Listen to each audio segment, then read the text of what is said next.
Who would be a Wolves fan, eh? On goes Bull. People might yet win it here for Wolves. Flash in the shot. What a goal!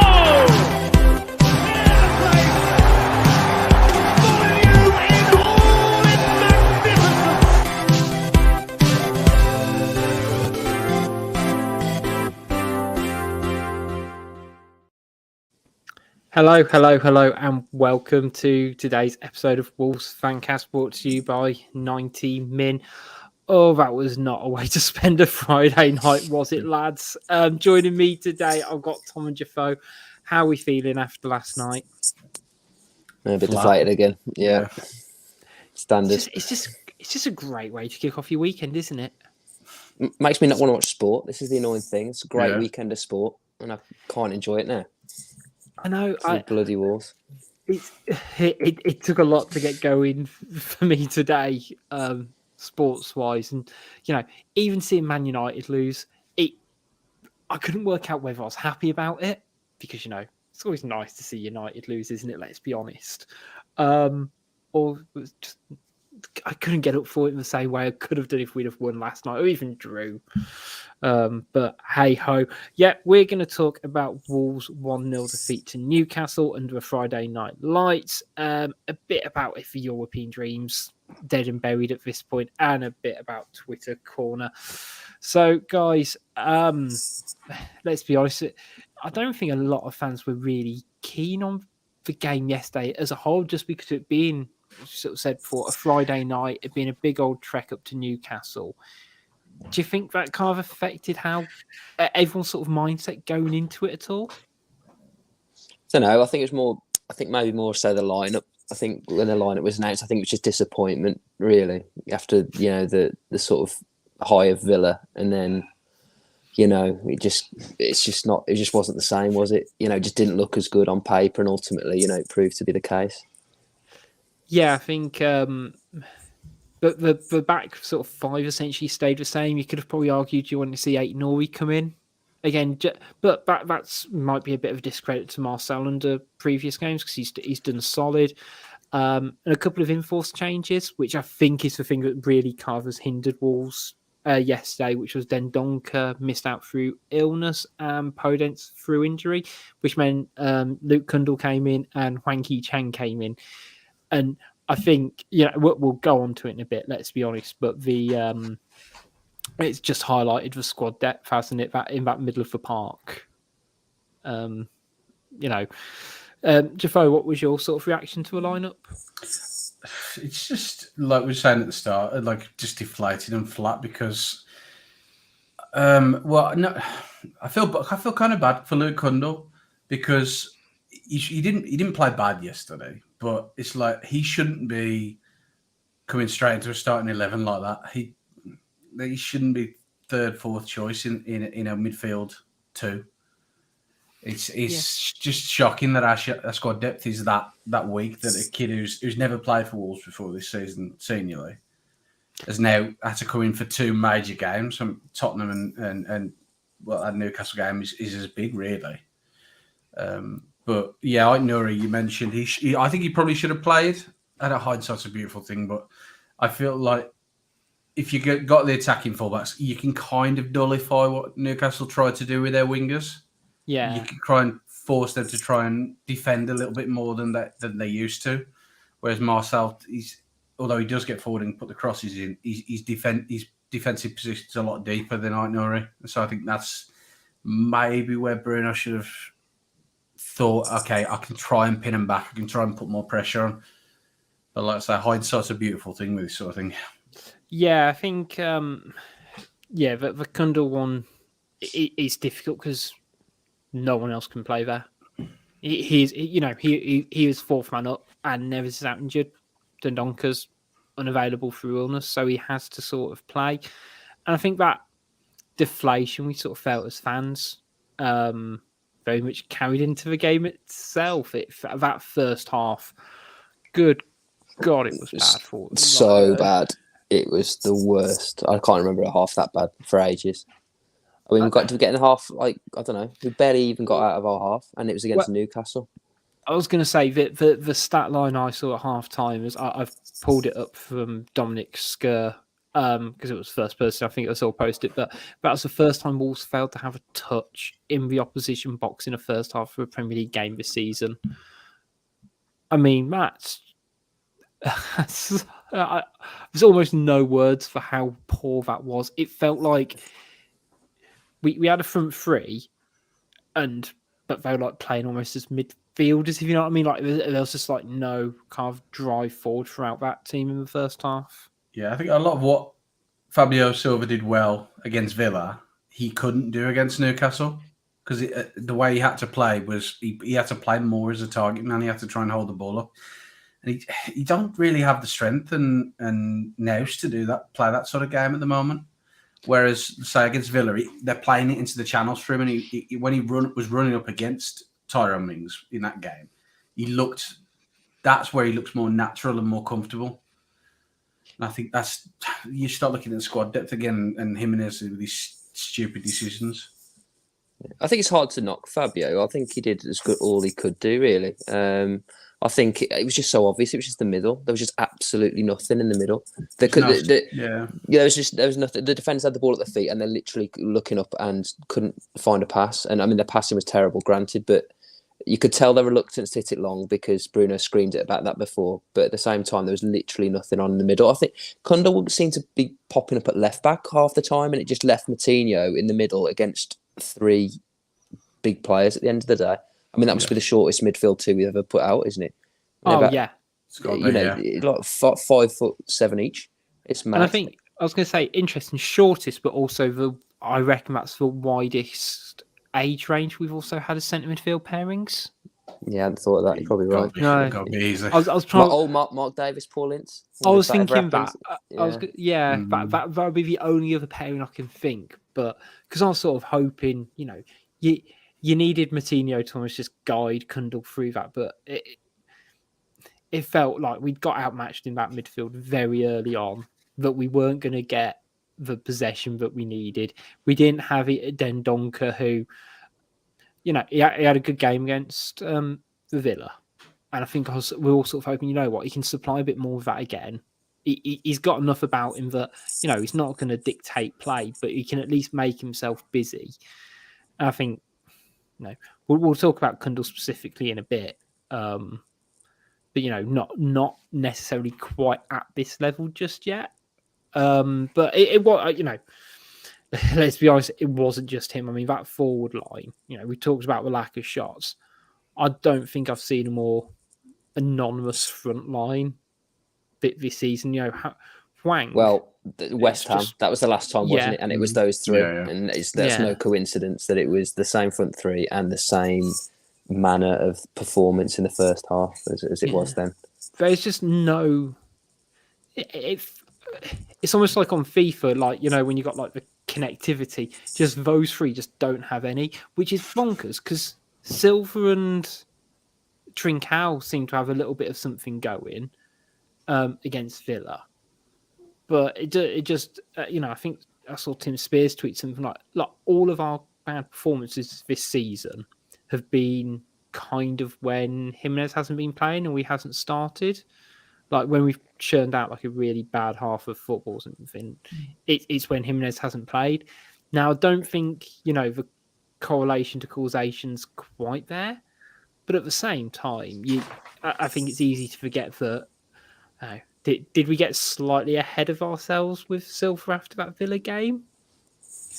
I thought he wasn't too bad. Yeah, no, I think he did all he could with what he was given. I genuinely think that. I mean, second half, I thought he actually played quite well. He was decent. He was the only one who seemed to get any shots off in the second half. He was the one who was trying to test the goalkeeper. I just think if you're going to look at one person at that front three, the odd one out's Hwang, because he's the least technical footballer. When we were talking about earlier about his touch is just not there, and it looks like it's a mistake to pull the trigger this early on him. Yeah, I was going to say we had a question from Twitter corner regarding that. I'll see if I can dig it out quickly. Yeah, from Still with V asked, was there any advantage to the premature signing of Wang? Have we saved any money, or was it just to appease fans? Because he had such a bright start for us, but after coming back from injury, we've had very key highlights. We've had nothing really since he's come back from injury to hang our hats on. No, I think Arsenal away. I thought he was half decent. He got the goal. Yeah. And I thought he actually played okay. But it's not. It's fits and starts. It's not enough. I don't know if there's something in it in regard to Fosun are all cute, aren't they, with the finances of deals and things like that. I don't know if there's something in it. It has to go on a certain balance sheet at a certain time. Maybe. I mean, 14 million. It's not. It's not a massive amount. You could probably sell him tomorrow and get probably something similar. But he's not going to bring you into Europe, is he? I don't think, as a starter at least. No, I think that's it, to be honest. And you could argue Wolves were potentially savvy just on that alone in terms of, look, it's not a great amount in the grand scheme of things. And, even if we sell him, it will probably be for 10 million. And they'll swallow a bit of a loss or whatever. But I mean, the only kind of key incident in the first half was VAR coming to the rescue for us for once. I nearly texted Matty from the Gallagate shots as soon as it went in, as we've been talking about Chris Wood being the bane of our lives. I say, like, VAR doing its job. Always backed it. It's not. Yeah, it's nice when it goes in our favour for a change, isn't it? Doesn't happen often. No, you got to take it when you can. I mean, to be fair, when I kind of saw it live, I couldn't quite work out what happened to our defending at all, because it felt like they had acres of space in the box to start with. And, even the offside was quite tight. It wasn't. I can see why it wasn't flagged straight away. It was like half a boot or something. It wasn't one of these. How do I say it politely? It wasn't like an armpit hair. It was obvious enough to give it where you go, okay, fair enough, you see it. Whereas, it wasn't like, was it the Johnny one against Liverpool? Liverpool, for the Neto goal. And the Pedence one in Fulham, wasn't it? It's exactly the same. It was literally nothing. Yeah. Yeah. So, I mean, well done on the refs on that one. But it did feel like that was a bit of a get out of jail card for us, because they deserved. No, I wouldn't say they deserved to be leading at that point, but we showed nothing up to that point. Yeah. I was going to say we deserve to be 1-0 down at half time. Just based on performance alone. But you could tell it was a wake up call, because it cut to Cody, and he was going wild at everyone. He was trying to roll people up. He realised, look, we're having a mare here. We need to sort ourselves out. Yeah, but I think, both Kilman and Bolly, for like different, Kilman was a bit sloppy around that instance in the first half, and then Bolly got caught under the ball a couple of times, which isn't like him. He seemed to struggle with Chris Wood and got beaten a couple of times with the ball over the top, which was frustrating for these, two really solid defenders most of the time. But it did feel like after half time it did even up a bit. And I don't know about you guys, but did you ever feel confident we'd actually score? Sure, no. But yeah, I think my main gripe with the whole game in a general with us is I don't think Newcastle played that well. I just think we sunk to their level. They played fairly well. They deserved to win, but I don't think they were exceptional. I don't think they were better than Wolves were. Would be on their best day.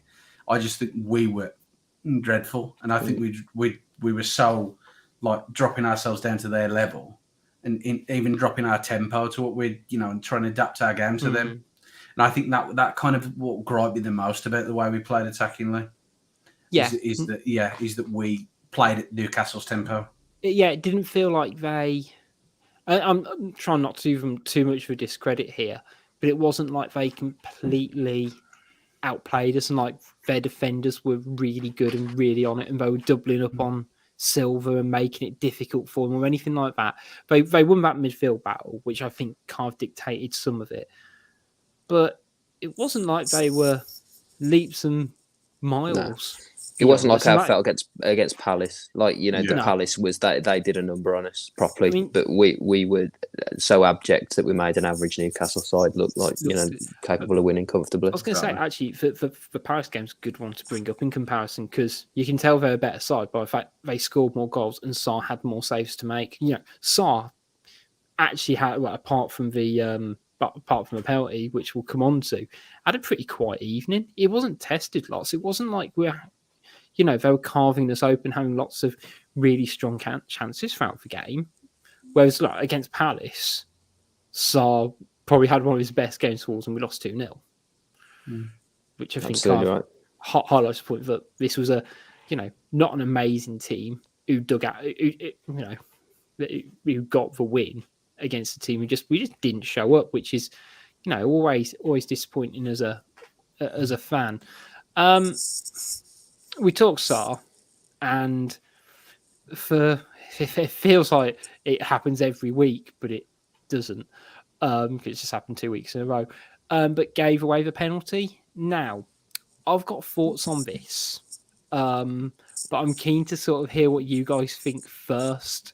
So, do you think it was really stupid by Sarr, or it was a nailed-on penalty, or do you think Wood was a bit not clever? Nah, fuck it, I can just say it. Do you think he just bought the penalty? Oh yeah. Yeah, I think all three. I think Sarr's been rash. He's been clever, and it was a penalty. I think it was a penalty. In the modern rules, it's a penalty. Yeah, he's dragged his feet, and we see it a lot. But it probably is a penalty. If that's the other way around, we're screaming for that. Yeah, I think it's just painful, the fact that is a penalty in the modern game. I think to watch it, as a football fan, in reality, you think, no, not really, it's soft. But like you're saying, nowadays they give him for that, and so They need to look at it. I feel harsh to criticise Sarr because he's done the right thing in trying to close him down. That's what I like about Sarr is the fact that he's not one of these goalkeepers who sits on his line. Like Patricio would, but in the past, he's come out and he's tried to block the ball, try and challenge for it. It's just as you say, he's got a bit more nous, Chris Wood, and he's as they used to say, he's a clever footballer, and he's bought it. He's probably like, I think what frustrates me is that I agree with you, Jefoe, that I like that Sarr comes for it and he'll challenge for it. Problem is, if you do, you need to get it right. And what's that, the third time this season? Because he had one against Spurs, which was like second game. But he had for one against Villa, and I think we kind of not let him off, but I think because it felt like Watkins kind of threw himself into him a bit. But he still came out and didn't get near the ball. And then we had it yesterday as well. And I know it must be really difficult for a goalkeeper to brace yourself to kind of claim through a ball in that manner, but be able to stop yourself. Because Chris Wood's on his weaker foot. He's driving forward. It's not like Chris Wood was going to, pull out a Cruyff turn and come back inside. He wasn't shaping up to shoot. He wasn't going to get to the ball. He did what Watkins did and kicked the ball. Basically, he kicked the ball out of play. For those on YouTube, you can always see where the ball is when Sarr makes contact with him. And it's a good, 3 meters away from him. It's about to roll out of play. And you can't think, well, hang on. If he'd have been able just to, I sound such a layman here, but he'd just been able to run and do almost like the old Peter Schmeichel star jump, but make no contact with him, Wood's just going to run the ball out of play. Because, however many goals he gets against us, he's not exactly the most agile forward to turn, is he, Chris Wood? I agree. I think he has made a bad decision, Sarr. But I think with Sarr, I think you have to take him as he is. Yeah. Because how many times has he done that and he saved us? Countless times. I think as a sweeper keeper, it's the sort of thing you've got to almost accept. But for me, I think there's the biggest issue for me, or bigger issue for me, was that there's about 3 or 4 things before that even gets to that stage. Yeah. So we were on the attack, one of our rare attacks. I think Marcel cuts the ball back to no one, error one. Then I don't know who it is, plays a loose pack, but is it someone plays a loose pass back to Kundal and he slips, or have I got it the wrong way around?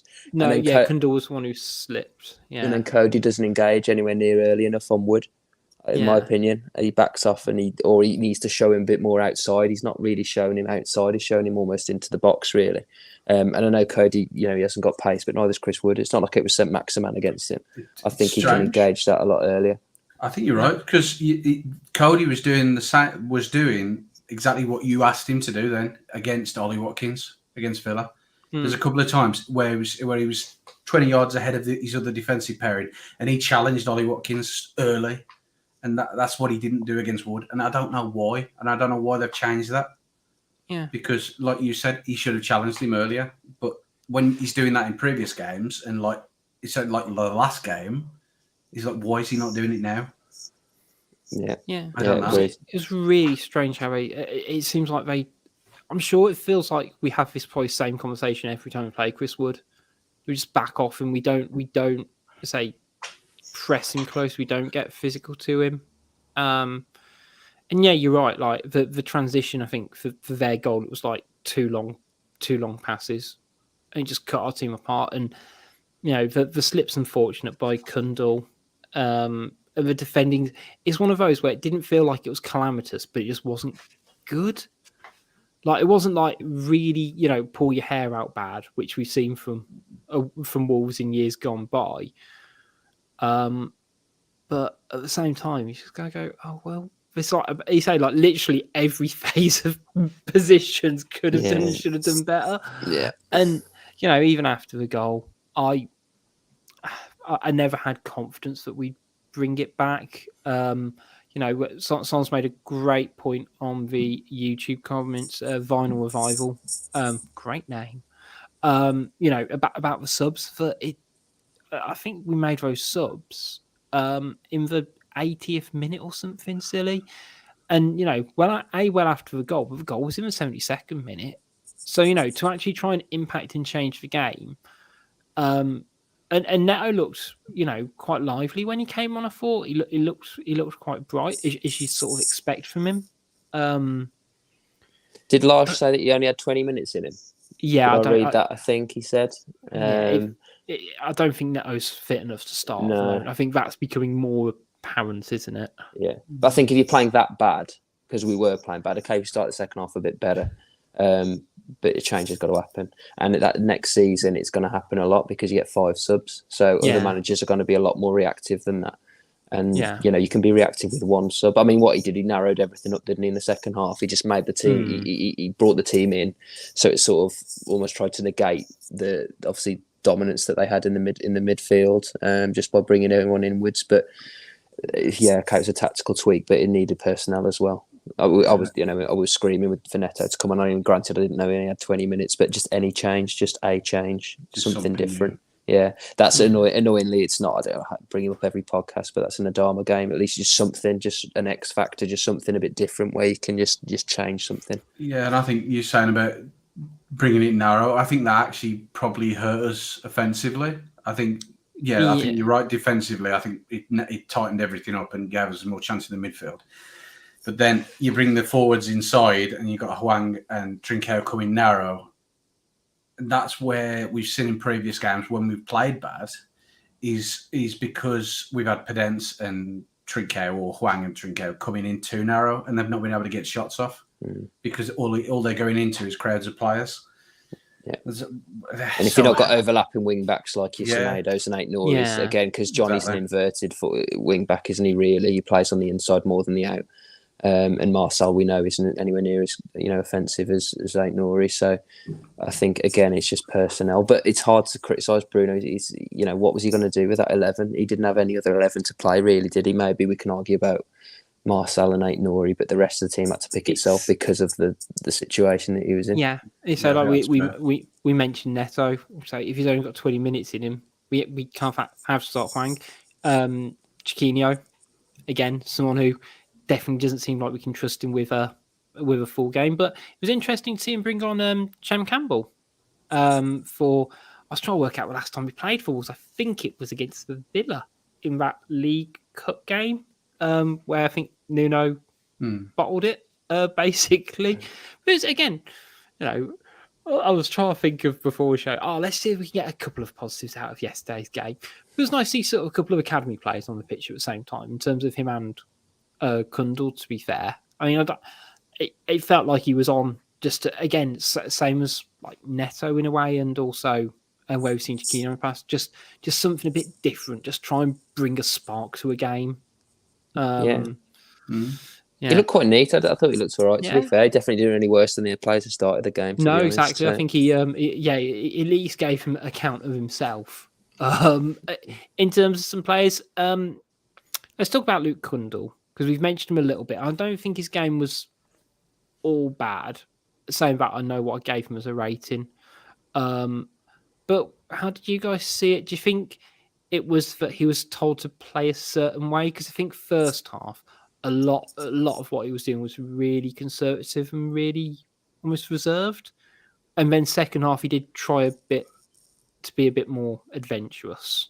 I think if you look at the Tottenham game, he comes in for Moutinho. So when you've got him and Moutinho on the pitch, in Lager's eyes and in Lager's mind, is what I'm taking from that is he's similar to Moutinho. So you've got two of the same player in the midfield. They want to occupy the same space and they want to do the same job. So it's difficult to try and accommodate two of the same player within the same team. Yeah, I think you're right. What you said, Richard. He was very, very conservative, wasn't he? I don't think he played a forward pass until we went a goal down. But obviously then it's going to free him up because in theory there's nothing to lose. He actually drove forward with the ball a little bit, but he looks ahead of him. But he was incredibly conservative before that, and this is hard to knock the kid because early games often, you say to people, don't you, making their debuts, well, look, just get your first few passes in, play your way in, don't do anything too stupid. But then Lars keeps making reference to, well, we're not taking enough risks, we're not doing this and that, and he definitely didn't take any risks in the first half. And to be honest, even then, I don't think his passing was great, if I'm being truthful. If you compare him to the other 39 on the pitch, I think it's a different story. Yeah, Guimaraes just absolutely ran the game. He was, and maybe that's the difference. We don't. Look, they've invested in a centre mid of quality, and we haven't. And ultimately, we've got on the back end the result. If Guimaraes is on the other team, that game is the other result. We win that game. If Guimaraes is playing for us and not them, we win that game. Yeah, I think he controlled the middle. He absolutely dominated the midfield. You can tell that. If you look at that Wolves lineup and say it's the difference between Alisson, who's worth 50 million, isn't it? And it was frustrating to see Kundal sort of play like that because again, you see him play for the under 23s. You can see how much more advanced he plays. It's a walk in the park from that level. Don't get me wrong. Like he can play more advanced because he understands what he's doing a bit more, I guess. But whether it was he was told, he sort of say just don't lose the ball. Just make sure you recycle it. Whatever you do, just make sure you got Kilman one side of you and Coutinho the other. Just get the ball to one of those and let them carry it. But because I guess we're so used to playing with, like Neves in that midfield who can control it a bit more and can dictate that offensive play more, it was incredibly noticeable that we just didn't have that extra impetus going forward. And so the common denominator was him, but I don't think that's should be any sort of shame on the guy because he still it's a bare minimum you could argue, but still gave his all. He didn't go into complete hiding even after that slip and stuff like that. He still was shown through the ball even if it wasn't kind of going forward. But anyone else kind of stand out for you guys? Because I think what I was thinking when I was doing the player ratings, and someone who thought I had a quietly half effective game was Johnny yet again, but I think that's just Johnny being Johnny, isn't it? 7 out of 10 player now every game. Yeah. I think he's just consistent, Mr. Consistent. He's false in here as Kevin Foley, isn't he? Yeah. Is there an argument now to put him on the left and Semedo in on the right? I think so. I think he's more effective than Marcel on the left.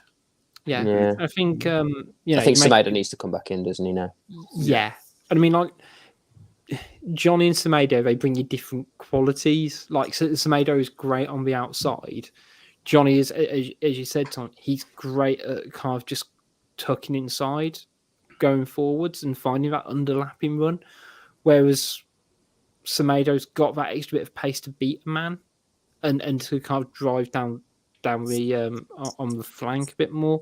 So it'd be interesting to sort of see if we could try him on the left, because Johnny links up play and he likes to kind of get forward in his own way, in a different way to Semedo.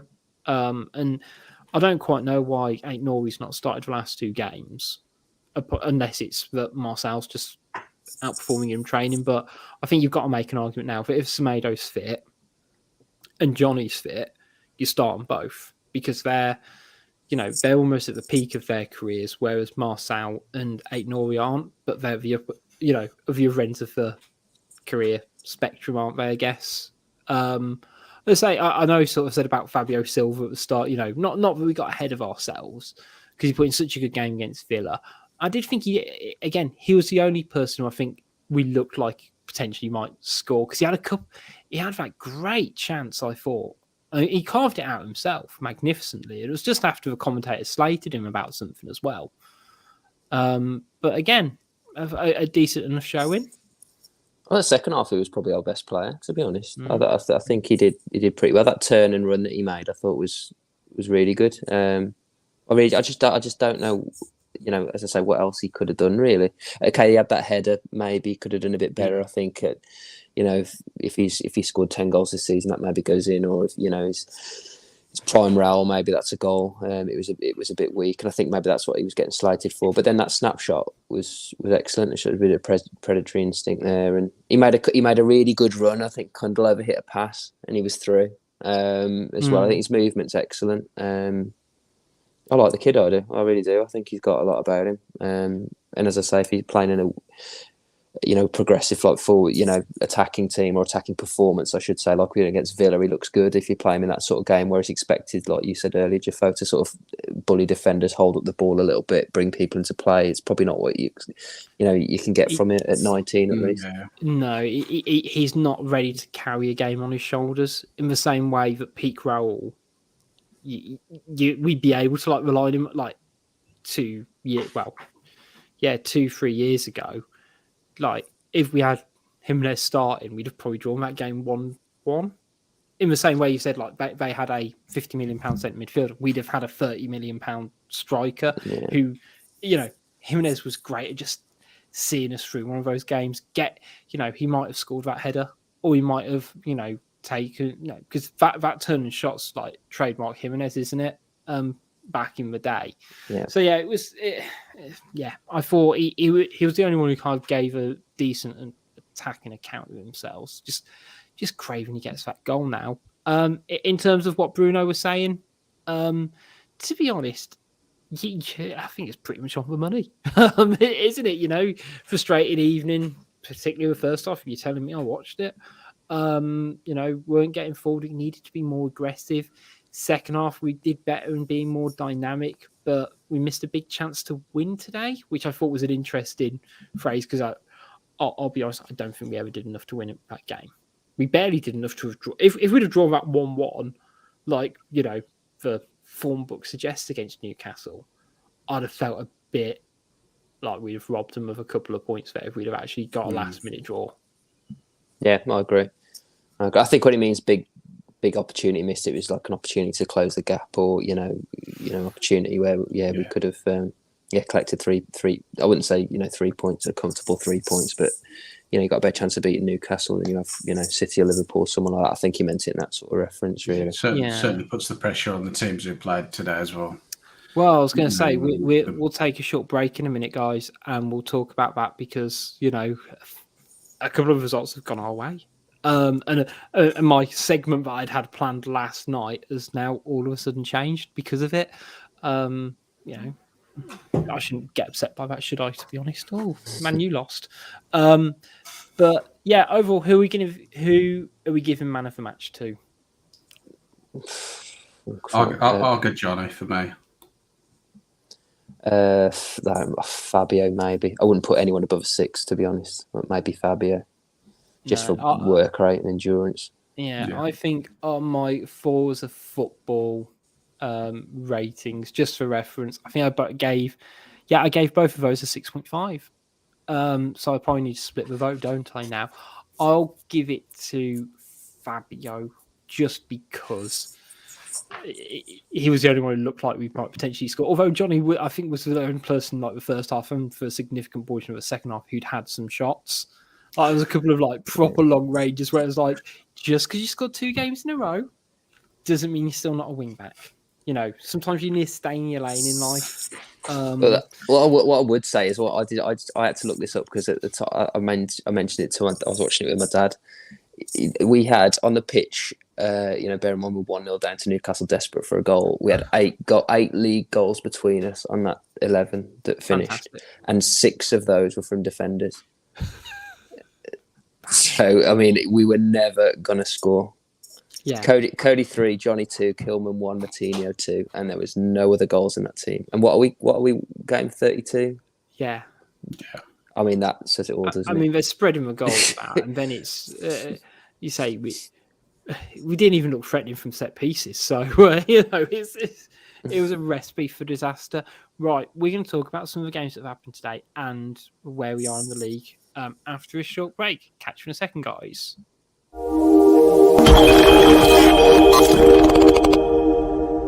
Hi all, Gully from Wolves Fancast here, and just like all of you long-suffering Wolves fans, I know exactly what it feels like to be lacking a creative spark here, some outside-of-the-box thinking there, but our sponsors Pixel Yeti Media are here to help.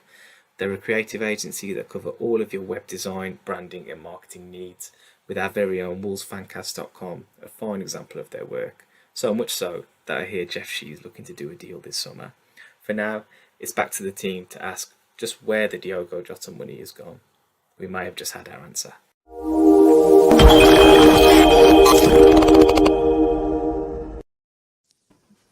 Hello and welcome back, everyone. Make sure if you're watching this on YouTube to like, share, and subscribe as always. My question to you guys that I drafted up after the game, rather annoyed and drunk, was: is the European dream dead?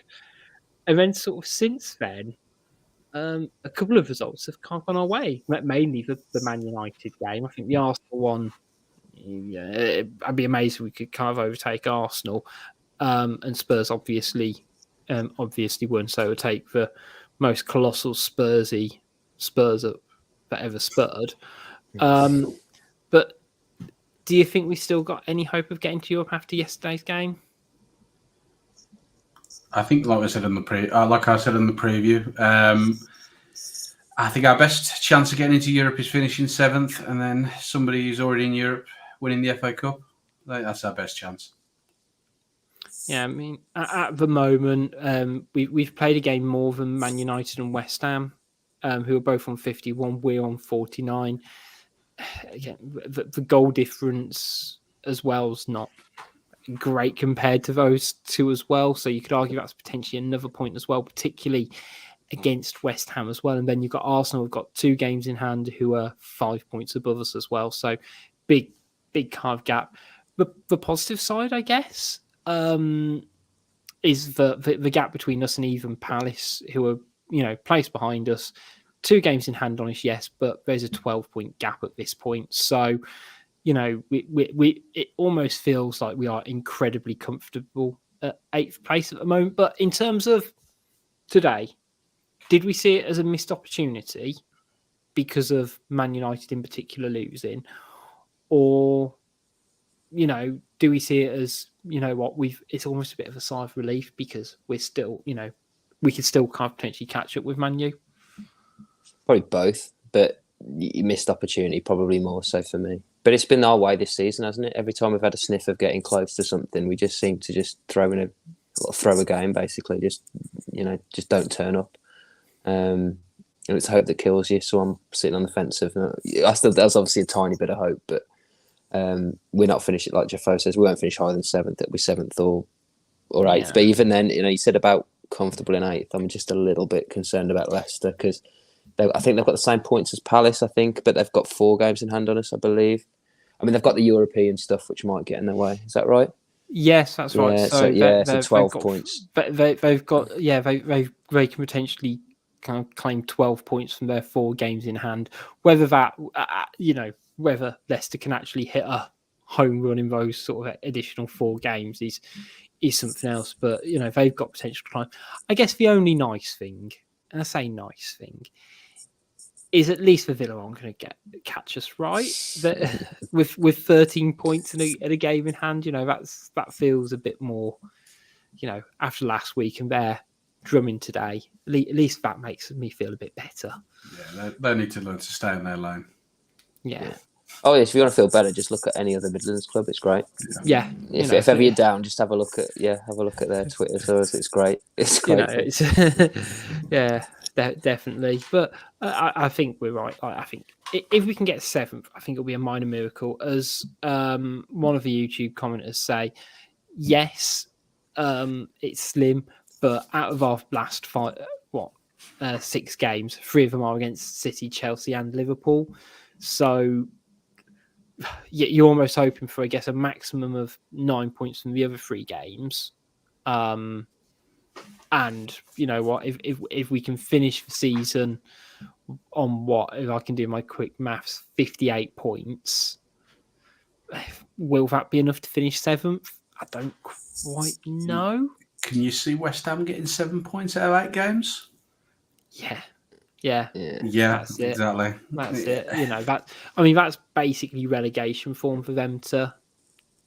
Yeah. I don't know who their opponents are, to be fair, but I think 61 got a 7th. I think in one of the 2 years. I think it's our record points. I think we need 12 points to get our record amount of Premier League points. So I mean, if we get close to that, I mean, it's been a wonder season, hasn't it? Really, whether it gets us 7th or not. I think if you get anywhere close to 60 points, we should have said that at the start of the season. I'd snap your hand off. So I'm trying to be a bit more philosophical about it. I think the fact that I reckon we can get to at least 55 points, I think is a solid Premier League campaign. I don't think he said at the start of the season you'll get 55. Just with sort of basic math, looking at the history books, as it were, you'd be pretty confident. You'd secure top half finish and probably more with that amount. There is just almost a bit of a sense of what could have been, especially in the last sort of 2 months, because we've dropped some really fucking silly points. Yeah, I agree. But I'm sure I've said before, pretty sure every fan says that, don't they? But it feels classic Wolves, doesn't it? That we've had this opportunity, we've had the chances to kind of claw it back, and I think particularly like the no-show against West Ham. I know we're lagged, and the back-to-backs essentially to Arsenal as well. But yeah, fingers crossed we can somehow finish 7th. And so as you sort of said, Man U have a hilarious collapse, or West Ham kind of buckle under the weight of Europe as well. But right, we're going to do some questions from Twitter Corner, because some of them are actually quite fun and it might cheer us up. So Koza asks, the A1 motorway was the most boring part of the journey till I watched the game. 1 in the morning driving back down the same road with only Monster and nicotine for stimulation. What do you use to stay awake on those long away drives? Heavy metal. Yeah. Just really heavy music. I'm a big fan of Mint Imperials for a long drive. I'm not away days, okay, fair, but like just in general, because I end up having to go down to South Wales quite a bit because the in-laws live there. So usually something like, I would say our fantastic show as well. But I feel like it'd be egotistical to us listening to shows that I've been on. if I mentioned that publicly, I should probably do a shout out, because Stu was supposed to be on today but isn't. You could also, if you wanted something to entertain yourselves on long drives, you could also listen to the Cage Fighting podcast. So there's your plug for this week, guys, as well. How much has he paid you for that? Nothing, but hopefully I'll ask him for a beer. Yes. And hopefully won't pour it over me like he did with Gully last time he went out. Right, next up is actually from Stu. Ooh, that was well timed. Okay, when we lost to Burnley last season, I watched Gremlins to cheer me up. After last night's shambles, it was Sonic the Hedgehog. What do you recommend the next time Wolves try to ruin your life? I'm assuming like film to watch, not just like in general. But you can take the question however you want, guys. Masters is on there, so I've got a real hankering for watching Happy Gilmore. So I'll be up for a bit of Happy Gilmore. Cheer me up. I haven't seen that film for a bit, but I might put it on this weekend. Yeah. There's not many golf films, are there? No. Tin Cup, Happy Gilmore. Yeah, I think too many. Groundhog Day? Is that got golf in it? I don't know. I don't know. I'm not really a film buff. Groundhog Day is the one. Bill Murray, isn't it? The same day over and over again.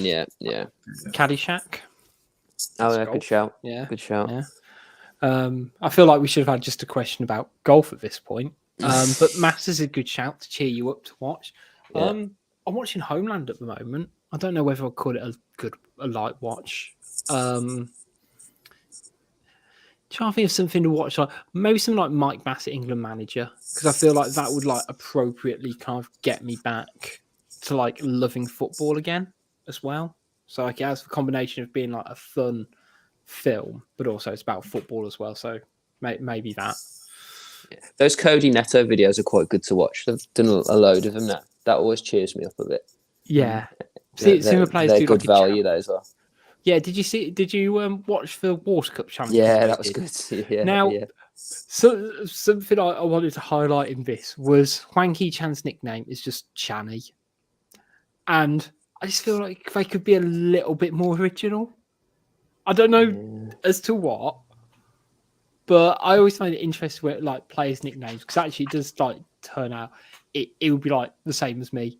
Like my nickname, if I went into that dressing room, would just be Hobbsy. Okay, that's Mike Bassett, isn't it? It's classic. Yeah. Just little nicknames. That's all it is. Do you reckon João Martino is just João then? Isn't he Moots? He's Moots, I think. Moots, yeah. There's I don't know if you've played Sunday League, but it's exactly the same. It's just some sort of derivation on the name.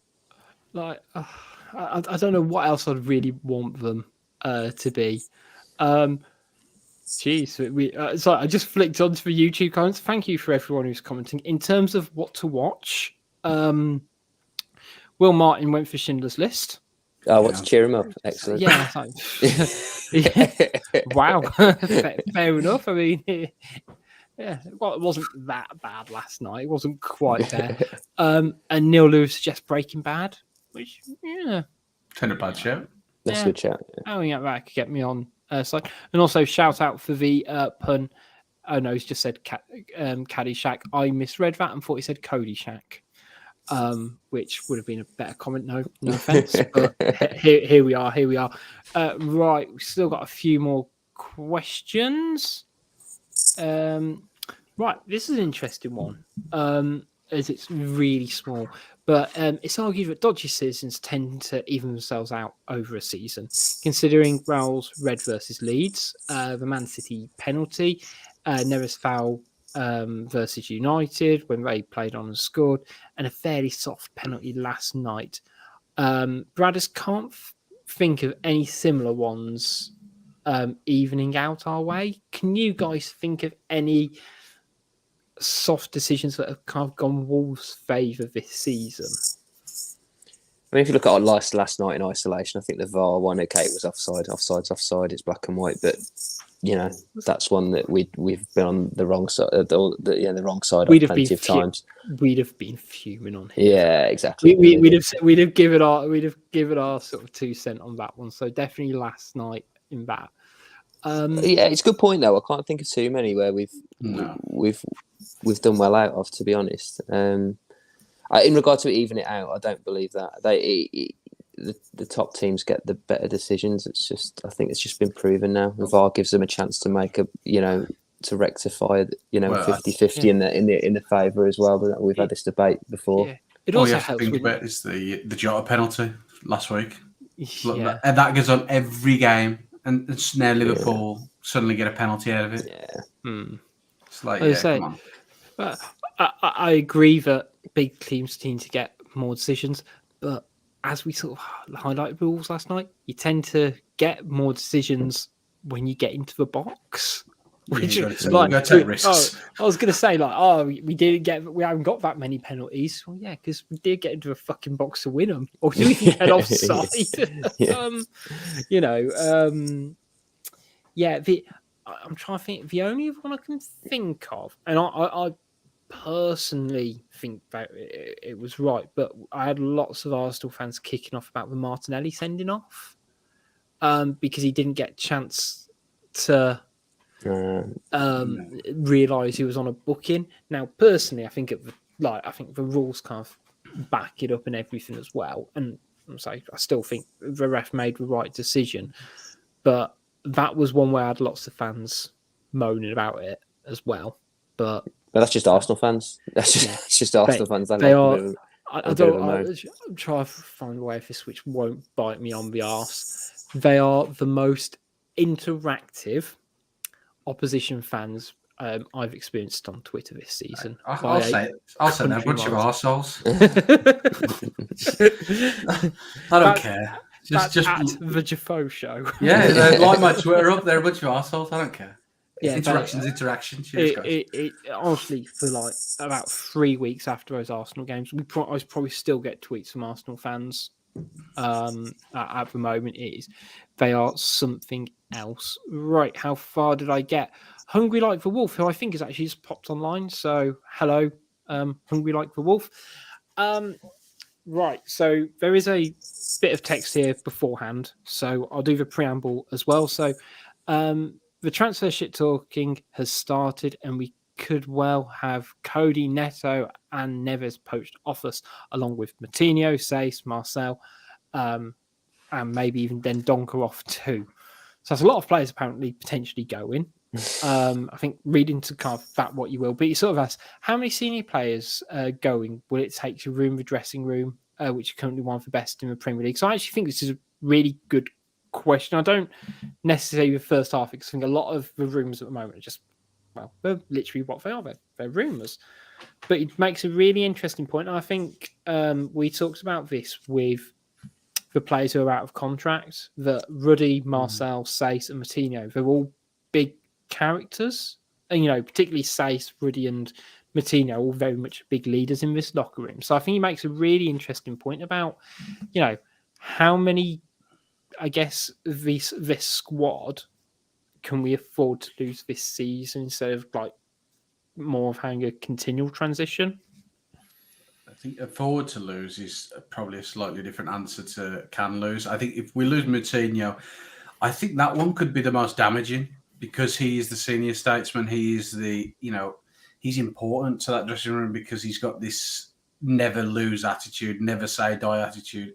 Every time, even when it comes there to training, he wants to win.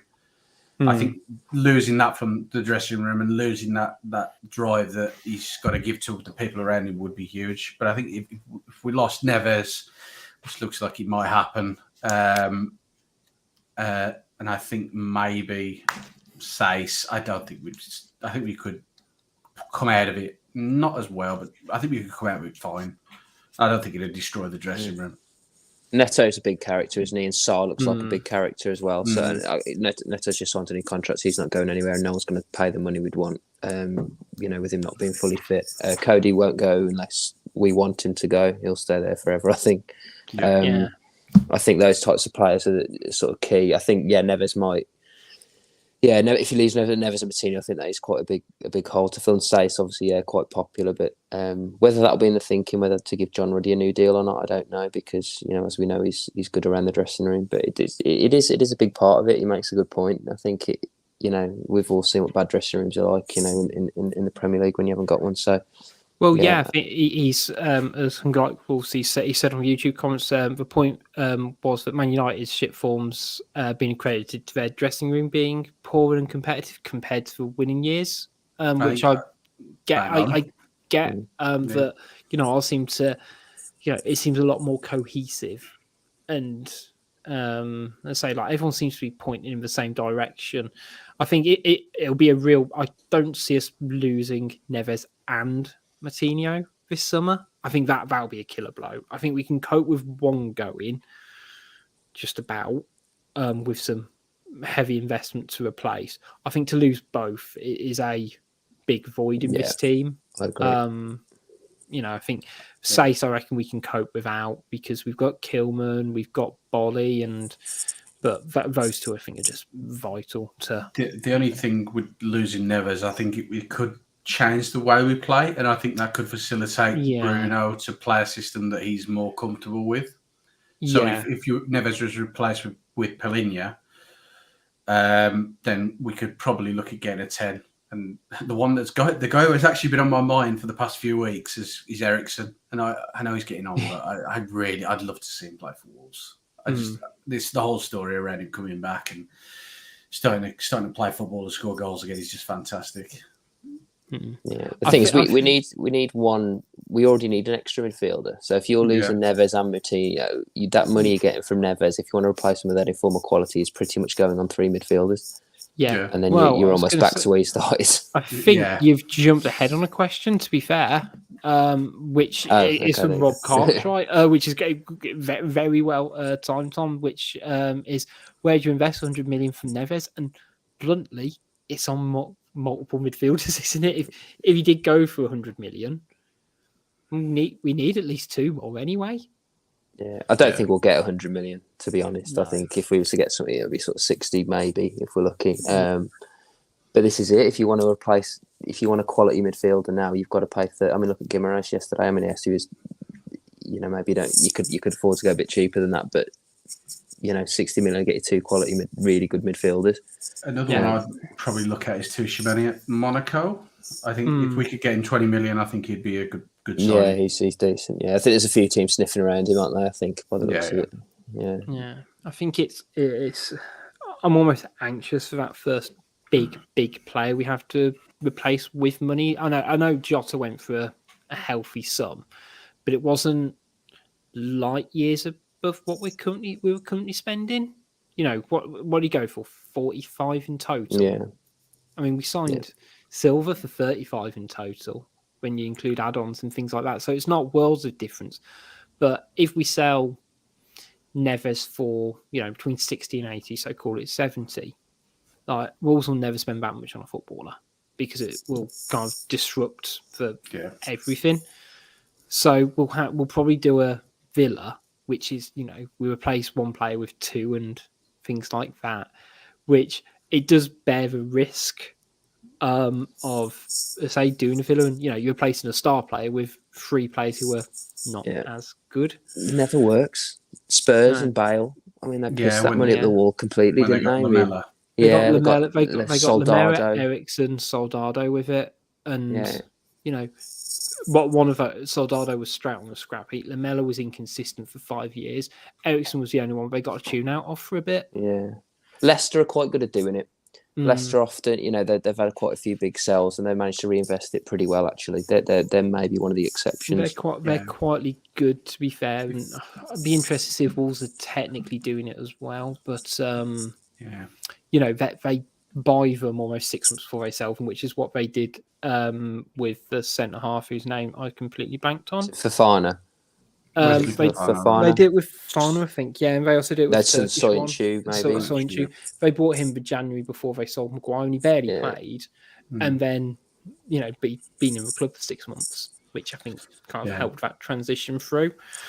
So it'd be interesting to sort of see how Wolves do manage it when the time does eventually come. Hopefully it's not for the foreseeable future, but let's end it on a lovely positive one. Arguably Wolves' worst performance of the season versus Newcastle. Do you agree? Been a few contenders this season, so end on a bum note, but what was Wolves' worst performance this season, and was it last night? No, Crystal Palace, I think, for me. The away game on the second. Take your pick. The home game. The home game.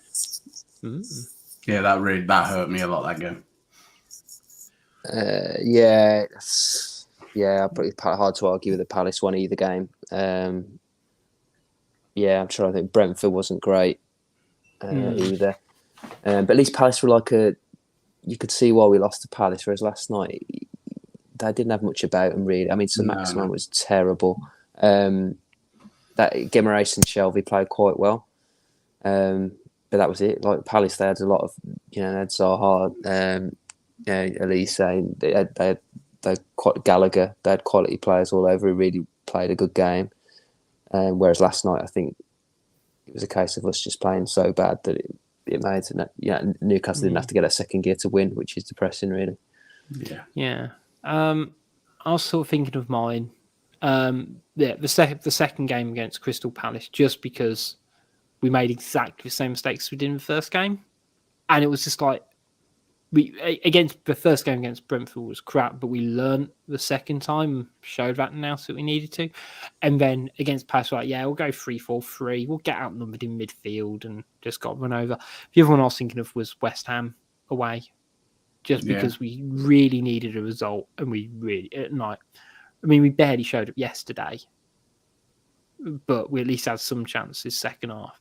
West Ham, we were just I know they were shagged from the Thursday night game against Arsenal, but yeah, that was crap. There's a lot of similarities from last night in the West Ham game for me. It was very similar.